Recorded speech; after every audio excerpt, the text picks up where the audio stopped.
kemudian sampai pada tingkat risikonya. Dan, pertama-tama yang kita siapkan adalah program perencanaan kita, planning itu. Jadi segala sesuatu yang kita akan lakukan itu terlepas dari planning dan perencanaan. Tahapan-tahapannya yang pertama-tama kita menyiapkan medianya, tanah itu pertama tanah, yang kedua polybag, jadi tanah, polybag, lalu biji durian ya, itu untuk tahap pertama kita pembibitan. Setelah semua sudah ada, tanah sudah ada, polybag sudah ada, mulai kita persiapkan untuk media polybagnya dengan yang ada tanahnya, tersedia berapa yang kita mau buat. Setelah itu kita mencari biji, lalu kita semaikan boleh di media pasir, boleh di media tanah yang halus.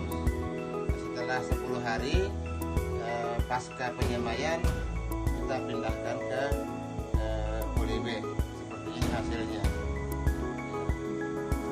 Seperti ini sudah kurang lebih 1 bulan pasca pindah, pasca transplanting. Risikonya dia kalau kan dari pertama pendidikan Ya, nanti pasti ada risikonya, misalnya dipindahkan ke polybag pasti ada risiko. iya. Saat penyemaian juga ada risiko. Saat kita menyemaikan biji juga itu ada risiko. Jika kita tidak seleksi dengan baik, contohnya ada biji yang terapung, ya, yang ringan. Ya. Ada biji yang rusak karena sabetan parang saat dibelah. Itu rentan dengan jamur, sehingga bisa menjangkiti yang lain. Jika kita tidak seleksi secara selektif, maka yang lain akan terjangkiti. Sehingga kita harus minimalisir jamur yang yang terdampak pada tanaman. Terus setelah itu saat transplanting sudah berbentuk, coba ambil salah satu biji yang ada akarnya situ, coba isap di dalam dikuasai. Iya. Iya. Ditarik. Ini setelah dia berusia ini 8 hari, 10 hari sudah agak panjang sedikit lagi. Ini ya, untuk bakar akar tunggangnya ke bawah. Di saat kita pindahkan ada lagi yang busuk, ada lagi yang rusak. Baik itu kelalaian kita saat kita tidak menyiram maupun hama. Contohnya mungkin ayam kemudian bisa masuk ke tempat penyemaian sehingga dia rusak. Resiko pasti ada lah. Berarti sehari-harinya, maksudnya tiap hari resikonya kayak gangguan dari ayam. Tidak hari-hari juga. Tetapi ya itulah artinya tingkat perlakuan kita sebagai pembibit, bagaimana kita menjaga, mengamankan dan mengawal apa yang kita lakukan. Ini contohnya. Nah, terus setelah dia jadi batang bawah, ini batang bawah. Jadi batang bawah adalah bagian tanaman yang berasal dari biji. Bagian tanaman yang berasal dari biji yang memiliki perakaran yang kuat, perakaran sejati, yang siap menerima perlakuan. Ini perlakuan penyambungan secara vegetatif. Ciri-cirinya batang bawahnya pada durian minimal ke daun 2. Daun 2 minimal di atas. Nah, terus setelah kita melakukan penyambungan dari biji kita semaikan, terus dia menjadi batang bawah. Terus kita ambil lagi entris. Ini entris. Entris adalah bagian dari tanaman yang berasal dari ranting atau cabang yang varietasnya jelas dan bermutu. Ini varietas yang jelas dan bermutu. siap untuk memberikan perlakuan, siap untuk diberikan perlakuan. Ini menerima, ini diberikan. Ya, ya. Jadi ini dia menerima, ini batang bawah. Ini yang diberikan perlakuan. Entris. Jadi bukan cuma kita menyisipkan, perlakuannya harus suhunya baik di dalam termos es maupun di dalam sumpu.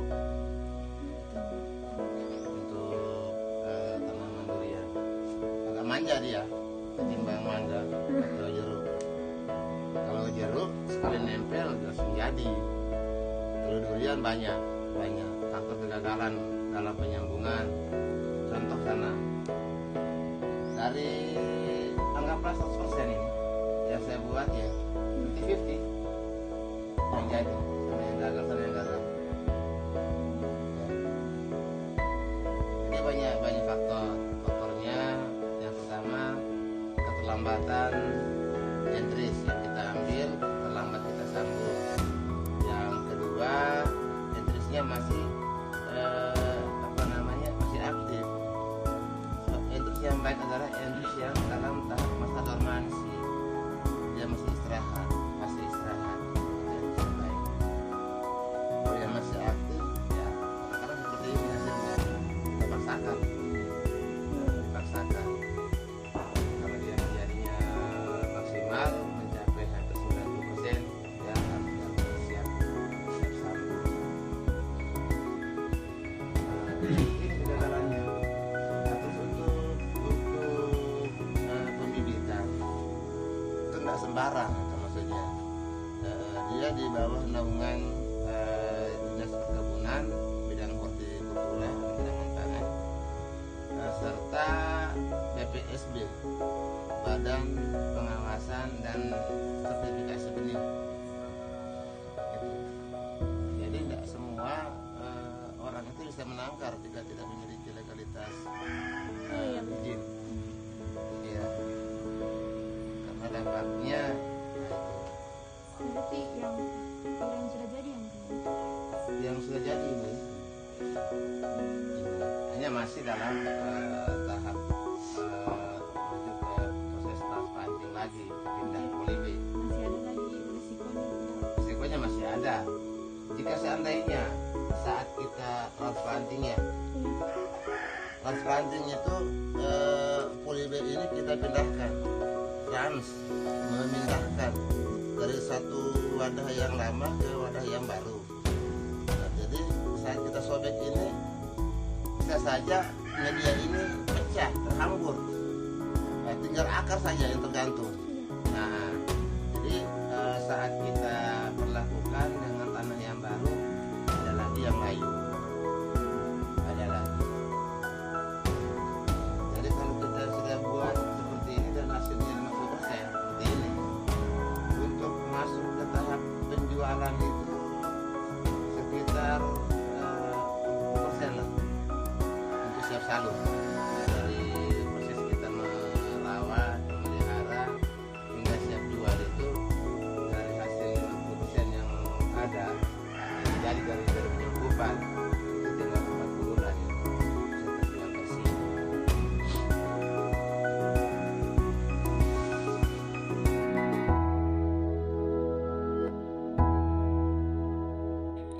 Baik, setelah kalian melihat video wawancara tadi, selanjutnya saya akan menjelaskan terkait tabel analisis risiko kegagalan petani durian. Yang pertama, risiko produksi, yaitu adanya kegagalan produksi di mana bibit durian yang ditanam tidak tumbuh. Adapun strategi untuk meminimalisir risiko produksi tersebut, yang pertama, lebih memperhatikan perawatannya. Yang kedua, bibit durian yang digunakan itu lebih bermutu. Selanjutnya, risiko fisik, yaitu antara lain berupa fenomena alam dan faktor manusia. Risiko fenomena alam yaitu adanya curah hujan yang mengenai tanaman durian, akibatnya terjadi kerusakan pada bagian daun, sehingga bagian-bagian durian berjamur. Selain itu, adanya serangan hama yang membuat tanaman durian tidak berkembang dengan baik. Adapun faktor manusia yaitu pemilihan bibit yang kurang baik, penyemaian bibit diserang oleh hewan seperti ayam, tanaman dicuri orang. Selanjutnya, strategi untuk meminimalisir risiko fisik tersebut. Yang pertama, sebaiknya tanaman durian yang sudah tumbuh dengan baik tidak dibiarkan terkena hujan agar tidak berjamur. Yang kedua, memberikan pestisida agar tidak terserang hama yang dapat merusak tanaman. Yang ketiga, diberikan perlindungan yang baik di sekitar tanaman durian agar tidak diganggu oleh hewan. Dan yang keempat, petani durian harus lebih meningkatkan pengamanan agar tidak terjadi risiko kecurian. Baik, mungkin itu saja penjelasan terkait tabel analisis risiko kegagalan petani durian. Dan saya ucapkan terima kasih dan saya akhiri. Wassalamualaikum warahmatullahi wabarakatuh.